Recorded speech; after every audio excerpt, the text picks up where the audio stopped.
All right, if you've already watched my previous two videos on hiring and training a top 1% inside sales agent for your real estate business, then you should now have a great ISA ready to go to battle for you. So they have what it takes to call your leads and follow up with them, qualify them on the phone, and set you appointments with ready now home buyers and sellers. In this video, I'm going to show you how to manage your top 1% ISA. It's based on the Japanese concept called Kaizen, which means constant improvement. Because even the best sports teams or business organizations in the whole world are always trying to do better, and you and your ISA are no different. There are three key concepts that you need to understand in order to manage your ISA properly and be sure they're improving their skills over time. Those three key concepts are expectations, tools and software, and workflows. That's it. That's all you got to know. So in this video, we'll break down those three key concepts together and learn how to apply them to managing your ISA to be sure that they stay a top 1% ISA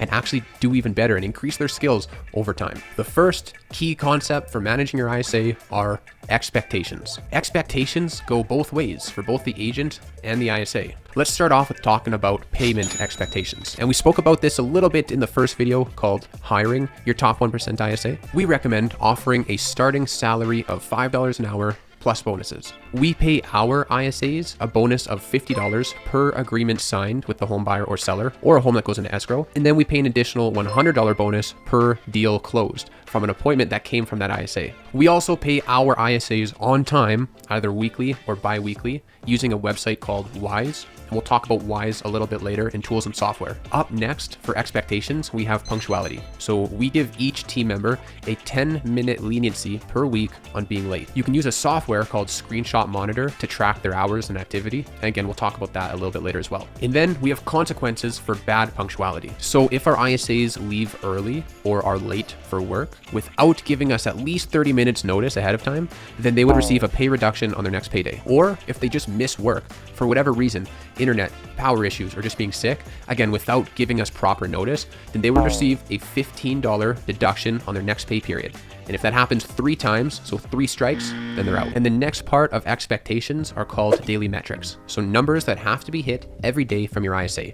Now, before we get into this, keep in mind their performance will be to some degree tied in to what kind of leads you give them. So you want to keep in mind things like how many leads you have for them to call, when were those leads generated, and also what source, where did the leads come from? Obviously, the warm leads are going to have a higher conversion or appointment rate naturally than cold leads. We define warm leads in a few different ways. So there's 3 ways to determine if it's a warm lead. Number 1 is they're inbound, so they came in from some sort of advertising. Number 2 is they're less than a month old from being generated. And number 3, there's been some sort of communication with that lead in the past. So you don't need all 3, but for a lead to be considered a warm lead, they have to have at least 2 of those 3 attributes. Now we define a cold lead with these 3 attributes. So number 1, they've never seen or heard of you before. Number 2 is they were generated over a month ago. And number 3 is there's never been any previous communication with that person. So if a lead has any of those attributes, or at least 2 of them, then they would be considered a cold lead. And cold leads are naturally going to have a lower conversion rate than a warm lead, no matter who's making the calls.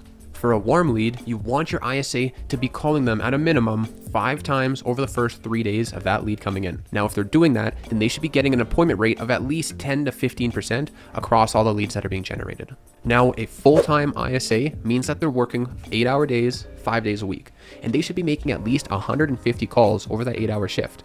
We'd also give them a 40-minute lunch and 2 10-minute breaks. For a part-time ISA, working 4-hour days, 5 days a week, they should be making at least 75 calls a day, and we'd give them 1 15-minute break over that 4-hour period, and those breaks are obviously paid as well. So those are our expectations with the ISA. Next, let's talk about the second key concept for managing your ISA, which are tools and software. We use certain online tools to track our ISA's progress and diagnose any issues that might come up. The first tool that we use is called the Daily Tracker. And this is a spreadsheet where your ISA puts in their daily numbers for dials, contacts, and appointments. And this is something you want to check in on every single day, especially when your ISA is new to the job. The next tool that we use, which is obviously very important for making calls, is a dialer. So since your ISA is most likely out of the country and they're calling into America or to Canada, they need an online dialer which allows them to do so. So we like to use Ring Central unless your CRM has a built-in dialer. If it does, we'll use that.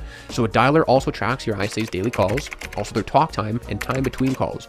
So you can use the dialer's report as a cross-reference check to what your ISA is inputting into their daily report. those numbers should be the same. Another great feature that most dialers have, I'd say it's actually a necessity, is that they record each calls. And those call recordings are going to be extremely important for listening to and providing feedback to your ISA. We'll talk more about providing feedback to them in the workflow part of managing them. And the next tool we use for managing our ISAs is called Screenshot Monitor. So Screenshot Monitor allows you to track your ISA's activity as well as their hours and what websites or applications they're using. Now, Screenshot Monitor, it is great to have, but it's not something we usually look at every single day, especially when an ISA has been working for a little while, because as long as they're performing and producing excellent results, I don't really care what they're doing on a minute-to-minute basis. However, it is a great tool to have to be sure they're on track, they're focused on work, and to be sure they're working the correct hours. And the last tool we use for managing is called Wise.com. So it's a payment processor that allows you to pay your ISA. Now, technically, you can use any payment processor you like. However, we love Wise because it has lower fees than PayPal,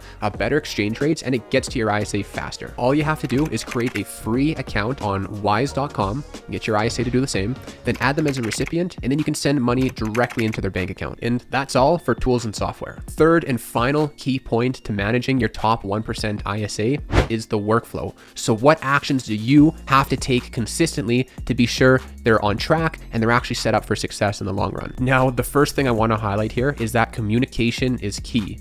And the second is that great ISAs are created, not born. Now, that being said, if you've followed this training to a T up until this point, you should absolutely have a top 1% ISA ready to go to work. However, if you want them to stay a top 1% ISA or even become a top 0.01% legendary status ISA, then you're gonna have to provide them with consistent guidance. I can promise you that the fastest and surest way to fail with your ISA is to not talk with them at all.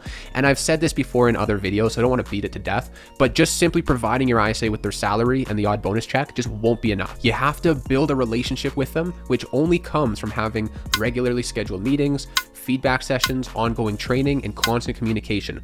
All of those things have to happen or this will not work. Our company, Evolved Agents, has now hired, trained, managed, and placed hundreds of ISAs with the real estate agents we work with inside of our mastermind. And we've seen both situations. We've seen ISAs get into a real estate agent's business and help them blow it up in the best of ways. We've also seen ISAs begin working with an agent and the relationship tanks. It goes nowhere. The number one thing that separates the agents who are successfully able to leverage an ISA to grow their business from the agents who just can't is one thing, and that's communication. So make sure that's happening all the time. So if you're a real estate broker or a team leader, then I recommend getting your whole team together on a daily standing meeting. Everyone from your agents to your lenders to your ISAs to anyone else who's involved in the operations, get everyone together every day. That could be a Zoom meeting or a in-person meeting. Just make sure it happens. This creates a great culture and cohesion between everyone you work with and who's working together.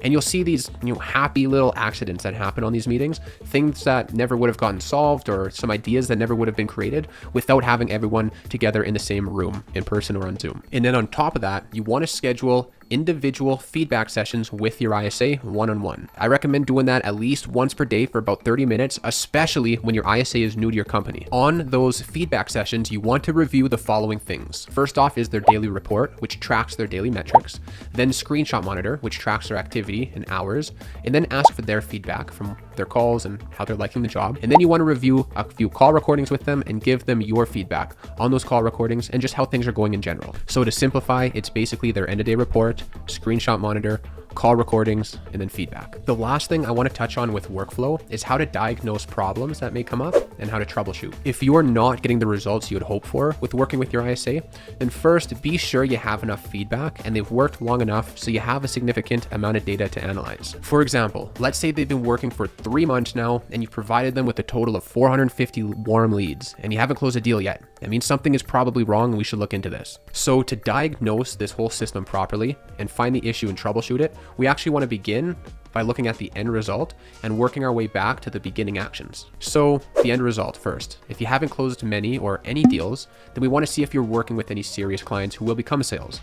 If not, then let's look at appointments. 3 things to look at for appointments. First is how many showed up that you actually spoke with. Then what were the quality of those appointments who you spoke with? And then how many appointments were actually booked? If less than 50% of appointments showed up or took your call, then listen to your ISA's call recordings. Were they giving the lead a reason to show up? And next you want to look at reminders. Is the lead receiving enough texts and emails to be reminded of that appointment?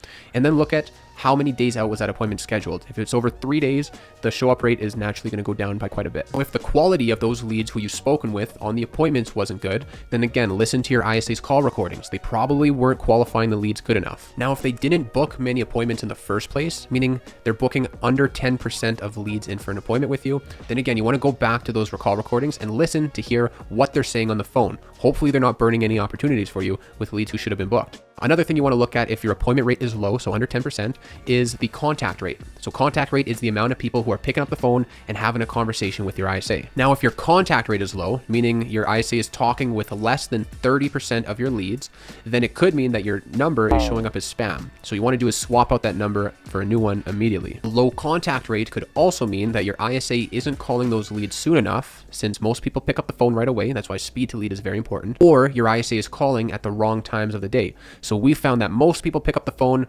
before or after working hours. So either around 8 or 9 a.m. in the morning or after 5 p.m. in the afternoon is the best time to get a response from leads. Another cause of a low appointment rate on your calendar from your ISA could be the amount of daily dials they're making. So again, a part-timer working 4 hours a day should be making over 75 calls a day.